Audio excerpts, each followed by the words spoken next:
According to the Humane Society of the United States, on December 9th, 2011, an estimated amount of 6 to 8 million dogs and cats are brought into the Humane Society each year. I don't know about all of you, but I can't stand to see these animals be mistreated like I saw during my community service. Through my experiences and research on animal rights, I'm here to explain to you about how these animals have been mistreated. There are many people who volunteer like me that go to animal shelters every day to try to help out these animals that have been neglected and mistreated. But even then, when they try to stop this problem, most of these animals don't receive the full help that they need. First, I want to talk to you about what an animal shelter is. Second, I want to talk to you about what I did at the animal shelter. And third, I want to talk to you about what I learned at the animal shelter. An animal shelter is an organization that cares for homeless pets and try to help these pets find permanent homes. Animal shelters give shelter, food, and care for these animals that have been neglected. According to PETA.org, under an article titled Animal Shelters, written by an unknown person, in June 2005, a Pennsylvania man who tried to give his dog to an animal shelter was told that he would have to return in 2 weeks when they had more room in the facility to hold the dog. The man grabbed his dog and left. At the next intersection, he threw the dog out of the truck and ran over him, crushing the dog beneath his tires. The shelter workers, who said that there was not enough room at that time, had to pick up the dog's remains.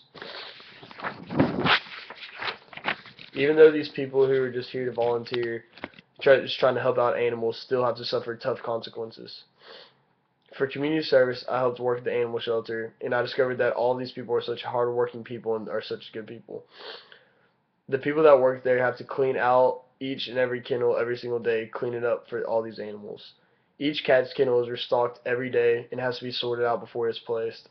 Some cats require special treatment, and newspapers have to be shredded, which can take up to hours. While at the animal shelter, I had to sort out newspapers from good and bad, and took forever. Also, I had to feed and bathe about 10 dogs. It was really hard to bathe these dogs because some of them are just so strong and they're just so playful. And most of these dogs don't get enough attention because they're caged up all day. And so once you let them out, all they want to do is play, so it just made it really tough on bathing them. While at the animal shelter, I learned that it's a huge responsibility and hard work to help out these animals because they've been so neglected. I also learned that some of these animals have been treated just absolutely horribly. And when you go up to some of the dogs, their ears go straight down, and they think you're about to come up there and just start hitting it because they're just so used to it. I realized after I left the Humane Society that this problem has gotten worse. In 2005, Fr. Sion stated on AmericanHumane.org under an article titled Facts About Animal Abuse, 13% of abused animal cases involve domestic violence. This shows you that I think that there should be a set requirement for someone to own a pet because I think they should be responsible enough to take care of them. There are many volunteers to try to help animals, but there are a lot of these animals that never get the need that they actually need. I first told you about what I did and how these animals need to be helped.